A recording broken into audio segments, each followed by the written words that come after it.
पार्वती वासुदेवाय।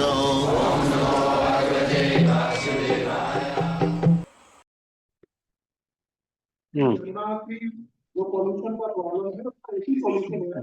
जैसे ये सारे सीवर ट्रीटमेंट प्लांट और सारा सीवर नेटवर्क कंप्लीट हो जाएगा, यमुना में जो है सारा पानी अभी क्या है अनट्रीटेड वाटर।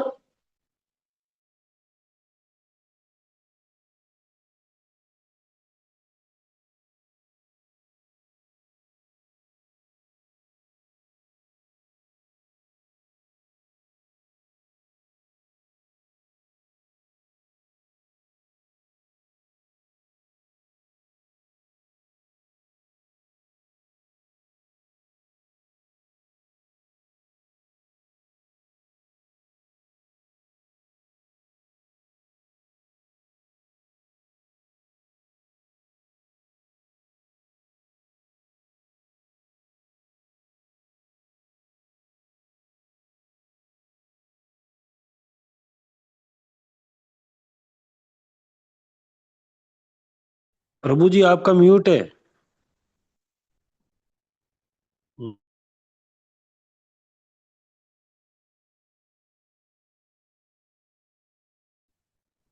प्रभु जी आवाज नहीं आ रही है।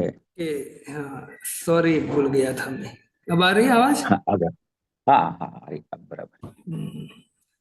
ठीक है, तो आज हम श्रवण करेंगे श्रीमद् भगवद गीता का 10वां श्लोक और 11वां श्लोक। श्रीमद् भगवद गीता के शुरुआत में प्रभुपाद जी कहते हैं, मलिनम मोचनम पुंसा जलम स्नानम दीने दीने। कोई व्यक्ति यदि जल से अपने शरीर को से स्नान करता है, जल से यदि कोई, तो उनका शरीर स्वच्छ हो जाता है। और वैसे सभी व्यक्ति को सुबह स्नान करना चाहिए, एक तो बाहरी स्नान और एक आंतरिक स्नान। तो प्रभुपाद जी कहते हैं कि मलिने मोचनम पुंसा, यदि शरीर मलिन हो चुका है, शरीर मैला हो चुका है, यदि कोई पानी से स्नान कर लेगा तो उनका शरीर स्वच्छ हो जाएगा। और कहते हैं कि सकृत गीतामृत स्नानम संसार मल नाशनम। लेकिन यदि कोई श्रीमद् भगवद गीता, भगवान की वाणी, जो भगवान के मुख से मनुष्य समाज को का उद्धार करने के लिए, उनको कैसे जीना है, वो सिखाने के लिए जो भगवान ने अपनी वाणी से श्रीमद् भगवद गीता गाई है, और वो व्यक्ति श्रीमद् भगवद गीता में कोई व्यक्ति स्नान करेगा तो कहते संसार मल नाशनम। संसार का जो मल है, संसार का मल क्या है? पहले तो हमारे अनर्थ, करोड़ों जन्म से हम अनर्थ, जो हम चाहते हो होता नहीं है। और कभी ऐसा लगता है कि सुबह जग कर मैं लाख रुपए कमा लूंगा, या ऐसा कर लूंगा, ऐसा कर लूंगी। लेकिन जैसे सुबह जगते हैं तो हमारे अनर्थ ऐसे होते हैं कि हमको बुखार आ जाता है, कोई रोग आ जाता है, या कोई मर जाता है, या कोई ना कोई प्रॉब्लम्स खड़ी हो जाती है। क्यों? क्योंकि हमारे अनर्थ है। तो ये मल है, वास्तव में संसार के मल है। काम, क्रोध, लोभ, मोह, मद, मत्सर्य, झगड़ा, है ना, ईर्ष्या, निंदा, ये सब क्या है? मल है। तो प्रभुपाद जी कहते हैं कि जो व्यक्ति गीता अमृत में कोई स्नान करेगा, गीता को क्या बोला गया है? गीतामृत। गीता अमृत में कोई व्यक्ति स्नान करेगा, स्नान करने का अर्थ है कोई व्यक्ति ध्यान पूर्वक श्रवण करेगा या पढ़ाई करेगा गीता का, तो कहते संसार मल नाशनम। संसार के जो मल है उससे वो व्यक्ति मुक्त हो जाएगा, संसार की चिंता दुख से मुक्त होकर वो परम आनंद को प्राप्त करेगा। तो हमें भी क्या करना चाहिए? गीता को अच्छी तरह से समझने का प्रयत्न करना चाहिए। तो आइए 10वां श्लोक पढ़ते हैं। अपर्याप्तम तदस्माकं बलम भीष्माभिरक्षितम पर्याप्तम त्विदमेतेषां बलम भीमाभिरक्षितम। कहते हैं, दुर्योधन कहता है कि हमारी शक्ति अपरिमेय है और हम सब पितामह द्वारा भली भांति संरक्षित है, जबकि पांडवों की शक्ति भीम द्वारा भली भांति संरक्षित होकर भी सीमित है। क्या कहते दुर्योधन कि हमारी जो सेना है वो कैसी है? तो कहते अजय है। क्यों अजय है? क्योंकि हमारे सेनापति कौन है? पितामह भीष्म। अब देखो, द्रोणाचार्य की तारीफ करते करते पितामह भीष्म के पास पहुंचा, और पितामह भीष्म की तारीफ कर रहा है क्योंकि उनको पता है कोई नाराज नहीं होना चाहिए। करना है पॉलिटिक्स, लेकिन पॉलिटिक्स करते करते भी कोई नाराज नहीं होना चाहिए, मक्खन मारते रहो सबको, है ना। लेकिन वास्तव में जो पॉलिटिक्स कर रहा है ऐसा नहीं है कि पितामह भीष्म को पता नहीं है, द्रोण को पता नहीं, सब पता है। इससे दुर्योधन जितना भी बोला है, आप देखना आगे, दुर्योधन जो भी द्रोण के सामने बोला है, पितामह भीष्म के सामने बोला है कपट के द्वारा, वो उनको ऐसा लगता है कि मैं बहुत स्मार्ट हूं। लेकिन पितामह भीष्म और द्रोणाचार्य को सब पता है। इसके कारण दुर्योधन जितना भी वाक्य बोला है, उनके सामने एक शब्द भी नहीं बोले दोनों, एक शब्द भी नहीं बोले। उनको पता था कैसे मूर्ख के सामने बोलकर क्या फायदा है ना। जो अपने गुरु के साथ कपट कर रहा है, अपने पितामह के साथ कपट कर रहा है, इसको कोई कुछ नहीं बोले, शांत रहे। इसको ये नम्रता दिखाई उन दोनों ने। इसे कहते हैं कि जो पांडव की सेना है वो भीम द्वारा भली भांति रक्षित है, लेकिन कैसी है, सीमित है। लेकिन पितामह भीष्म के द्वारा हमारी जो सेना है वो असीमित है। क्यों? क्योंकि पितामह भीष्म उसके रक्षक है। यहां कहा गया है कि जो दुर्योधन है वो बारंबार भीम का नाम ले रहा है। देखो, सेनापति तो दुष्टदुम्न था, या अर्जुन को बोलना चाहिए, सेना की रचना अर्जुन ने किया था, सेनापति दुष्टदुम्न था, तो उनको संबोधन करना चाहिए कि जो सेना की रचना है वो दुष्टदुम्न द्वारा संरक्षित है या अर्जुन के द्वारा संरक्षित है। इसने किसका नाम दिया? भीम का नाम दिया।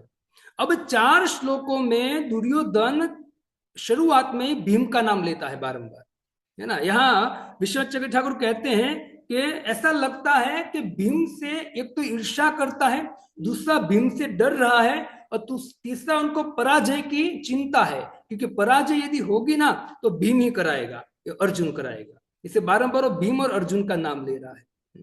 इसे कहते हैं कि ऐसा लगता है, उनकी बातों से बारंबार भीम का नाम ले रहा है, ऐसा लगता है कि जब रात को सोता होगा ना, क्योंकि जो पूरा दिन युद्ध होता है सुबह से लेकर शाम तक, और जब सूर्यास्त हो जाता था तो सब अपने अपने शिविर में चले जाते थे, तब सब मित्र थे। तो कहा जाता है कि जब शिविर में रात को सोता था दुर्योधन, तो भी स्वप्न में भीम ही आता होगा उनको, है ना। जिस तरह से भगवान श्री कृष्ण कंस के स्वप्न में आते थे, है ना। बारंबार जो कंस था वो कृष्ण का नाम लेता था, कहाँ है कृष्ण, कहाँ है कृष्ण। क्यों? क्योंकि उनको डर था, मृत्यु का डर था। वैसे दुर्योधन को भी किसका डर है? मृत्यु का डर है, पराजय का डर है ना। और डर उसी व्यक्ति को होता है, डर उसी व्यक्ति को होता है जिसके अंदर कपट भरा होता है। जो व्यक्ति असत्य बोलता है उसके अंदर ही ये डर भरा रहता है। दुर्योधन वास्तव में ऐसा ही था, इससे डर रहता है। जो व्यक्ति क्लियर होता है ना, न तो असत्य बोल रहा है, न किसी के साथ कपट कर रहा है, सबके साथ व्यवहार अच्छा है, तो डरेगा नहीं, वो बिंदास रहेगा। और खास करके जो भगवान के भक्त होते हैं वो तो डरते नहीं। क्यों? क्योंकि भगवान की शरण में जाने वाला व्यक्ति अभय हो जाता है। इसे भगवान का एक नाम है अभय चरणार विंद। अभय, भगवान के चरण का कोई व्यक्ति आश्रय लेता है तो व्यक्ति क्या हो जाता है? अभय, उसको अभय प्राप्त हो जाता है। और फिर आगे कहते हैं, देखो जब भीम छोटा था, तो छोटा था भीम, तब से इन दोनों की दुश्मनी चल रही है। भीम को विष खिलाकर गंगा में डाल दिया उनको, इसको मार देंगे, है ना। भीम ऐसा शक्तिशाली था, छोटा था तब से, कि जब कौरव 100 भाई थे तो बड़े से वृक्ष, जब गुरुकुल में पढ़ाई करते थे तो बड़े से वृक्ष के ऊपर सब भाई चढ़ जाते थे, मतलब खेलते थे। तो भीम नीचे है, सब भाई ऊपर चढ़ जाते, दाव देता था भीम। तो जब ऊपर चढ़ना होता तो भीम का शरीर थोड़ा हैवी था, तो भीम ऊपर चढ़ नहीं पा रहा था। भीम क्या करता था, वो पूरे वृक्ष को पकड़कर ऐसे हिलाता था।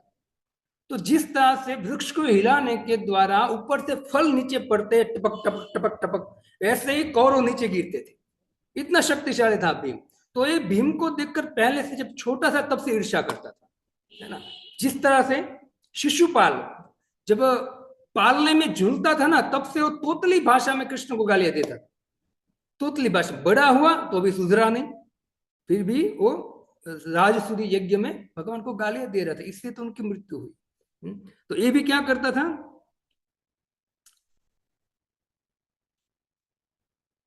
ईर्ष्या करता था भीम की। देखो भक्तों, जो महाभारत के युद्ध के एंड था ये, मतलब सब कौरवों की सेना सब मर चुकी थी, एक दुर्योधन बाकी था। तो उसी समय दुर्योधन जब पानी से बाहर निकला ना, तो युधिष्ठिर महाराज ने कहा कि हे दुर्योधन, हम 5 भाई हैं, तू चॉइस कर ले, जिसके साथ लड़ना हो लड़ तू, और अगर तू जीत गया तो राज्य तेरा। ऐसा जब बात बोला तो भगवान श्री कृष्ण युधिष्ठिर के बाजू में थे, और तुरंत युधिष्ठिर को डांटा भगवान ने कि तू कर क्या रहा है, अब क्या कर रहे हो, कर मतलब रिस्पेक्ट दिया होगा, क्या कर रहे हो आप। अब दुर्योधन को कह रहे हो कि 5 में से किसी का भी चॉइस कर लो, आपकी चॉइस करेगा तो आपको जीतने देगा वो, या नकुल की सहदेव की चॉइस कर लेगा तो। लेकिन दुर्योधन इतना दुष्ट था, लेकिन फिर भी उसने चॉइस किसका किया, भीम का ही किया, कि नहीं मैं लड़ूंगा तो भीम से ही लड़ूंगा। इससे देखो, इसमें ये दोनों शब्द, दोनों पूरे पूरे श्लोक में 2 शब्द है, भीष्म और भीम। तो कहते हैं दोनों के शब्द का अर्थ क्या होता है, तो बोलते हैं भयानक। दोनों शब्द का अर्थ क्या होता है, भयानक। तो दोनों वास्तव में लड़ने में, युद्ध करने में दोनों भयानक थे। भक्तों, महाभारत के युद्ध में वेद व्यास जी कहते हैं कि जब भीम युद्ध करता था तो वो रथ के नीचे उतर कर जब चलता था ना, तो योद्धाओं को गदा से मारते मारते पूरा लाल हो जाता था, खून से लथपथ हो जाता था, उनको पहचानना मुश्किल हो जाता था।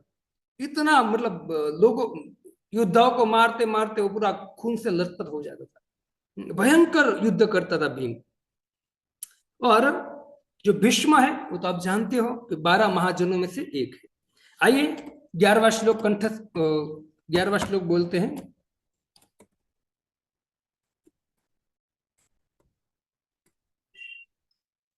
अयनेषु च सर्वेषु यथा भागमवस्थिता भीष्म भीवाभिरक्षन्तु भवन्त सर्व एव हि। अब पितामह भीष्म जो है, अनुवाद पढ़ लेते हैं। अतएव सैन्य व्यूह में अपने अपने मोर्चों पर खड़े रहकर आप सभी भीष्म पितामह को पूरी पूरी पूरी पूरी सहायता दे। अब देखो उसका वापस एक कपट, वापस पॉलिटिक्स। अब इससे पहले श्लोक में कहा कि हमारी जो सेना है भीष्म के द्वारा रक्षित है, इसे विजय हमारी निश्चित है, तो भीष्म की तारीफ कर दी। अब उसने सोचा कि मैं भीष्म की तारीफ कर रहा हूं तो दूसरे जो योद्धा है वो भी मेरे लिए लड़ने के लिए आए हैं, तो हो ना हो कि ये लोग नाराज हो जाए क्योंकि मैं बारंबार भीष्म का नाम ले रहा हूं। तो हो सकता है कि हमारी कोई इंपॉर्टेंट नहीं है, मतलब हमारी कोई वैल्यू नहीं है, भीष्म ही युद्ध करेगा, हम नहीं करेंगे क्या, ऐसा उनको लगा कि कहीं नाराज ना हो जाए। इससे तुरंत दूसरे श्लोक में कह दिया कि अतएव सैन्य व्यूह में अपने अपने मोर्चों पर खड़े रहकर आप सभी भीष्म पितामह को पूरी पूरी सहायता दें। क्यों सहायता दें, तो प्रभुपाद जी तात्पर्य में कहते हैं कि भीष्म पितामह के शौर्य की प्रशंसा करने के बाद दुर्योधन ने सोचा कि कहीं अन्य योद्धा यह ना समझ ले कि उन्हें कम महत्व दिया जा रहा है। अतः दुर्योधन ने अपने सहज कूटनीतिक ढंग से स्थिति संभालने के उद्देश्य से उपयुक्त शब्द कहे। उसने बलपूर्वक कहा कि भीष्मदेव निस्संदेह महातम योद्धा है, किंतु अब वे वृद्ध हो चुके हैं। मतलब वो दूसरे जो योद्धा थे उनको प्रसन्न करने के लिए बोला कि हाँ पितामह भीष्म महान योद्धा है, आप सब जानते हो, लेकिन अभी वो वृद्ध हो चुके हैं, इससे पितामह भीष्म को आप लोगों की जरूरत है। इससे अपने अपने मोर्चों पर खड़े रहकर आप पितामह भीष्म की रक्षा कीजिए, इसे जिससे वो योद्धा को अच्छा लगे, है ना। कूटनीतिक एकदम, वो जो राज्य करता था कूटनीति के द्वारा कर रहा था, है ना। इससे यहाँ कहते हैं कि देखो पितामह भीष्म जो है ना, पितामह भीष्म शांत खड़े है ना। देखो वो छोटे, जब पितामह भीष्म पूरा जीवन ब्रह्मचर्य पालन किया, कहते कि इतना बड़ा उसमें गुण था कि इतने बड़े राज्य में रहते, ऐसा तो नहीं था पितामह भीष्म जंगल में चले गए थे, इतने बड़े राज्य मतलब भोग में रहते रहते भी उसने ब्रह्मचर्य व्रत का पालन किया, बृहद व्रत ब्रह्मचर्य व्रत का पालन किया। विश्वनाथ चक्रवर्ती ठाकुर कहते कि देवता जो है वो भी खुद कहते पितामह भीष्म की तारीफ करते हुए कि हम स्वर्ग में रहते हैं और हमको पूरा अनुभव है कि जो व्यक्ति इतने बड़े भोग के बीच में रहता है उसकी इंद्रियां कभी भी शांत नहीं रह पाती। लेकिन पितामह भीष्म जो है पितामह भीष्म इतने बड़े भगवान के भक्त है कि उसने ऐसे भोग के बीच में रहते रहते भी ब्रह्मचर्य व्रत का पालन किया। देखो भक्तों, ब्रह्मचर्य व्रत बहुत जरूरी है। यदि आपकी मेधा शक्ति को बृहद अच्छी बनाना है, आप कहते, बहुत लोग कहते प्रभु जी पढ़ते हैं भूल जाते, सुनते तो भूल जाते। यदि आपको पढ़ते पढ़ते याद रखना है, सुनना है, क्या बोलते हैं, श्रुतिधर बनना है, तो हमको क्या करना चाहिए? ब्रह्मचर्य व्रत का पालन करने का प्रयत्न करना चाहिए। चाहे गृहस्थ हो या कोई जो जिसकी शादी नहीं हुए ब्रह्मचारी व्यक्ति हो, कोई भी हो, उसको ब्रह्मचर्य पालन करने का प्रयत्न करना चाहिए। इसे कहते हैं कि जो काम जो है ना, काम वो हथकड़ी है। ये भौतिक जगत में हमको फंसाने की हथकड़ी कौन सी? काम है। इससे भगवान भगवत गीता में कहते हैं कि काम एष क्रोध एष रजोगुण समुद्भव महाशनो महापापमा। ये जो काम है वही इस संसार में हमको जकड़े रखने की हथकड़ी है, और रजोगुण से प्रकट होता है, और वो क्या कराता है? महापाप कराता है ये, है ना। इससे हमें इस काम वासना से, रजोगुण से ऊपर उठना चाहिए, रजोगुण से ऊपर उठना चाहिए। और रजोगुण से व्यक्ति ऊपर तभी उठ पाएगा क्योंकि कलयुग का जो प्रभाव है उसको देखते हुए शास्त्र में कहा गया है, वेदव्यास जी ने कहा है कि प्रायः कलयुग में लोग रजोगुणी और तमोगुणी होंगे, क्योंकि कलयुग का प्रभाव ही ऐसा है। और उसमें यदि सत्वगुण में किसी को आना है ना, तो एक ही काम करना है उनको। क्या करना है? भगवान की वाणी को श्रवण कीर्तन भगवान के नाम का कीर्तन करते रहना पड़ेगा, तभी वो धीरे धीरे धीरे सत्वगुण में स्थित हो पाएगा। बाकी असंभव है कि व्यक्ति सत्वगुण में आ सके, और रजोगुण तमोगुण में पूरा जीवन निकल जाएगा। इससे क्या करना चाहिए? इस भीष्म पितामह की तरह हमें भी सावधानी से ब्रह्मचर्य व्रत का पालन धीरे धीरे करने का प्रयत्न करना चाहिए। देखो, दुर्योधन पितामह भीष्म के साथ एक कपट कर रहा है, पॉलिटिक्स कर रहा है, लेकिन वो मूर्ख को पता नहीं है कि पितामह भीष्म की स्थिति कितनी ऊंची है। क्योंकि पितामह भीष्म 12 महाजनों में से एक है। पितामह भीष्म 12 महाजनों में से एक है जो भगवान को अच्छी तरह से जानते हैं। तो यहाँ विश्वनाथ चक्र ठाकुर कहते हैं कि भीष्म की युद्ध वीरता का उपयोग, पितामह भीष्म की युद्ध वीरता थी जिससे देवता भी डरते थे, उनका उपयोग दुर्योधन राजा होने के कारण अपनी भोग के लिए पितामह भीष्म को उपयोग कर रहा है, अपने भोग के लिए। और यहाँ बहुत सुंदर कहते हैं कि यदि पितामह भीष्म के प्रति यदि सेवा भाव होता, तो कहते हैं कि सेवा भाव होता ना तो उसका उद्धार हो जाता। लेकिन कौन सा भाव था उनको? स्वार्थ भाव था। स्वार्थ भाव नहीं होना चाहिए। सेवा भाव रखोगे तो सेवा से भगवान प्रसन्न होते, और सेवा के द्वारा भगवान अपने स्वार्थ को भी पूरा करते हैं। क्योंकि स्वार्थ जब पूरा करते ना भगवान, तो शुद्ध रीति से करते। वो जो हमारा स्वार्थ भगवान पूरा जब करेंगे ना, तो इतनी शुद्ध रीति से करेंगे कि वो जो हमारे पास आया है ना, वो एकदम परफेक्ट चीज हमारे पास भगवान हमको देंगे, शुद्ध करके देंगे, है ना। इसे क्या करना चाहिए हमें? स्वार्थ नहीं। पितामह भीष्म की यदि सेवा किया होता तो कहते हैं कि उनको पितामह भीष्म की कृपा मिलती। सामान्य भक्त की भी कृपा मिलती है ना, तो भगवान बहुत प्रसन्न हो जाते हैं। विचार कीजिए, ये तो महाजन है पितामह भीष्म, उनकी बात मानी होती और उनके साथ कपट नहीं किया होता, उनकी सेवा किया होता तो किफायती होता उनके लिए। इससे भीष्म कहीं पांडवों के प्रति करुणा न दिखाए। इससे बारंबार वो क्या कह रहे हैं पितामह भीष्म को? क्योंकि पितामह भीष्म वो सोच रहा था, मतलब वो पितामह भीष्म को कहना चाहता है, हे पितामह भीष्म, जिस तरह से द्रौपदी का चिरहरण हुआ था उस समय आप मौन बैठे थे, वैसे ही आपको निवेदन है कि आप ये द्रौपदी के समय जब आपने त्याग किया था, क्या त्याग किया था? तो कहते स्नेह त्याग किया था, तो ऐसा ही स्नेह अभी युद्ध के समय भी त्याग कर देना, है ना। वैसे पिता भीष्म तो मन से कह रहे, बेटा शरीर तेरे पास है, बाकी मन तो पांडव के पास है मेरा, है ना, वो तो निश्चित है। इसे तो उसने बोल दिया था कि जयस्तु पांडु पुत्र नाम ऐशाम पक्षे जनार्दन, जय मतलब विजय तो उनकी होगी जिनके पक्ष में जनार्दन भगवान श्री कृष्ण, वो तो निश्चित था, पितामह भीष्म कहते। इसी वक्त तो पितामह भीष्म जो है उनके पास जाकर दुर्योधन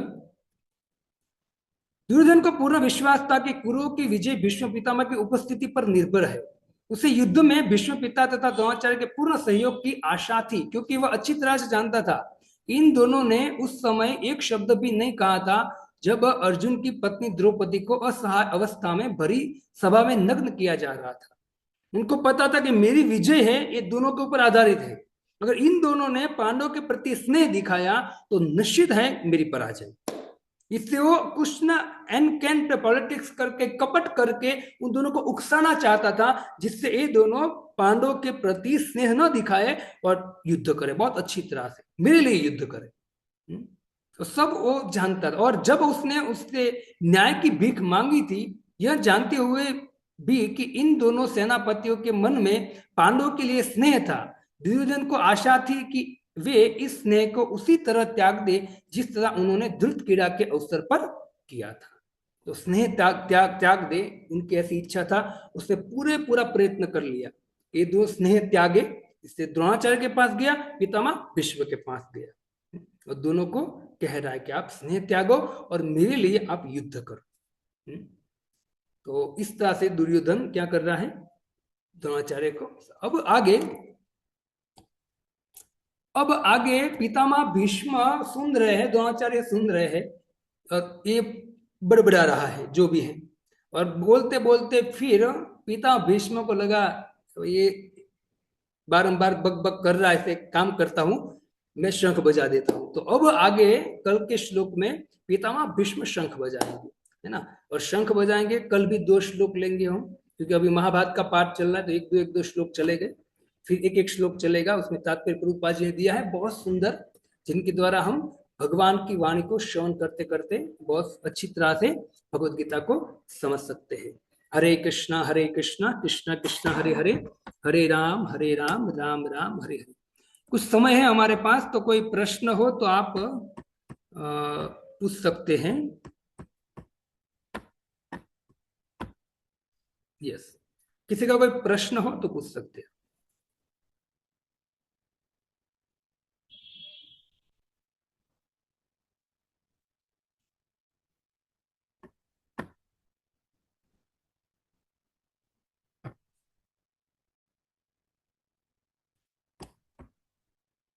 प्रश्न है किसी का?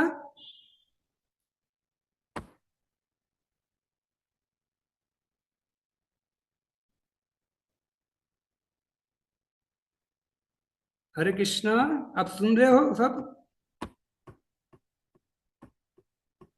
जी प्रभु जी। यस, ठीक है, सुन तो रहे हो ना? ठीक है, प्रश्न ना हो तो यही समाप्त करते हैं। ठीक है, हरे कृष्णा कृष्णा कृष्णा हरे हरे, हरे राम राम राम हरे हरे। शील प्रभुपाद की